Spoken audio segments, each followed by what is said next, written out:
Je vous remercie, Monsieur le Président. Madame la Ministre, la mission laïque française se trouve aujourd'hui dans une situation financière extrêmement préoccupante. En Espagne, le départ de 318 élèves en 2025 a contribué à la dégradation financière de ces établissements sur laquelle nous ne cessons d'alerter le ministère depuis plus de 10 ans. Malgré un plan de redressement engagé il y a 3 ans, le déficit demeure structurel, ce qui a conduit la MLF à proposer, lors d'un dernier conseil d'administration, la cession de ces 9 établissements en Espagne, tous déficitaires. Cette décision est malheureusement l'expression d'une crise plus large, touchant l'ensemble du réseau de cette association historique qui, depuis 1902, excusez du peu, contribue à l'enseignement français à l'étranger. La MLF n'est pourtant pas un opérateur privé comme les autres. Il s'agit en effet d'une association reconnue d'utilité publique, liée à l'AEFE par un accord cadre bénéficiant de financements publics et de personnel détaché, bref d'une association délégataire de services publics. À ce titre, si une cession devait intervenir, l'État ne saurait être un simple spectateur.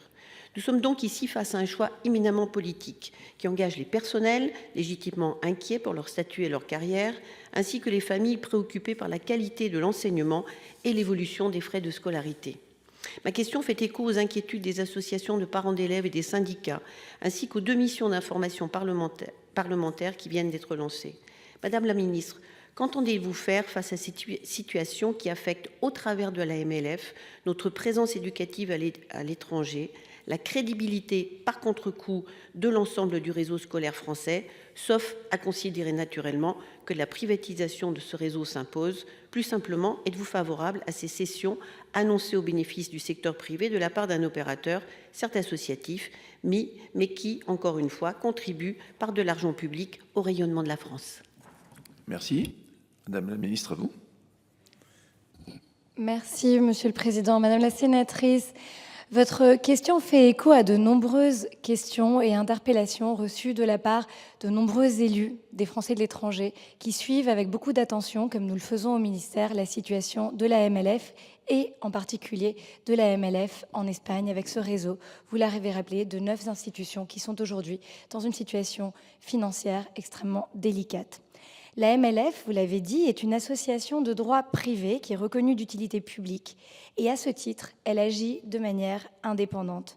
Le ministère de l'Europe et des Affaires étrangères est associé aux décisions, mais uniquement, et on peut le déplorer, mais c'est ainsi, à titre consultatif. Les établissements concernés bénéficient d'une aide de l'État en ce qu'ils reçoivent des élèves qui sont boursiers, et donc ces bourses sont effectivement de l'argent public, mais il n'y a pas à proprement parler de subvention ni d'intervention de l'État dans l'organisation ni dans la gestion de la MLF. Encore une fois, on peut le regretter, mais c'est ainsi et c'est l'état aujourd'hui du fonctionnement de la MLF. Le gouvernement suit avec beaucoup d'attention la situation financière et de gouvernance de la mission laïque française, est évidemment très attentif aux conséquences que ces évolutions ont, en particulier pour les familles françaises et aussi pour l'ensemble des enseignants, des personnels, de tout cet écosystème en réalité qui est impacté et à juste titre inquiet de l'évolution de la situation. Nous aurions d'ailleurs aimé être associés davantage dans la prise de décision et j'ai moi-même reçu à plusieurs reprises des nombreux représentants pour ne serait-ce que comprendre l'évolution de la situation et les décisions qui étaient prises.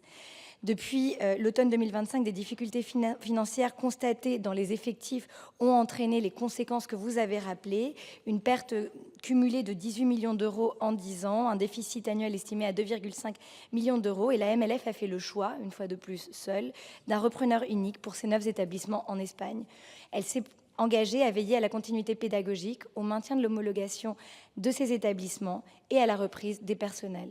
Soyez assurés que nous suivrons avec la plus grande attention l'évolution des établissements de ce réseau et de manière générale, je vous le dis, mais vous le savez, car nous avons l'occasion de nous rencontrer très régulièrement sur ce sujet. Et vous avez également rappelé les 2 missions parlementaires qui ont été lancées, l'une ici au Sénat, une autre demandée par le gouvernement à une sénatrice.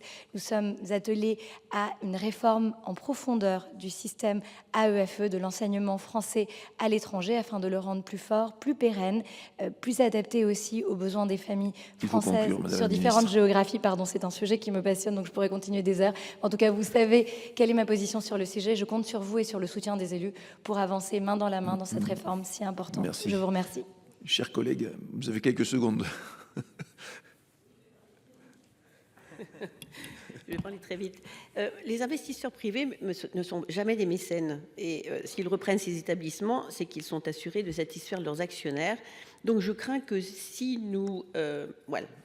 la cession a lieu, eh bien que nous nous regrettions très vite d'avoir servi sur un plateau nos réseaux stratégiques aux acteurs privés qui ne partagent ni les objectifs ni les valeurs du service public. Et cela vaut aussi pour l'AEFE. Merci. La parole est maintenant à notre collègue, M. Yan Chantrel. À vous, cher collègue.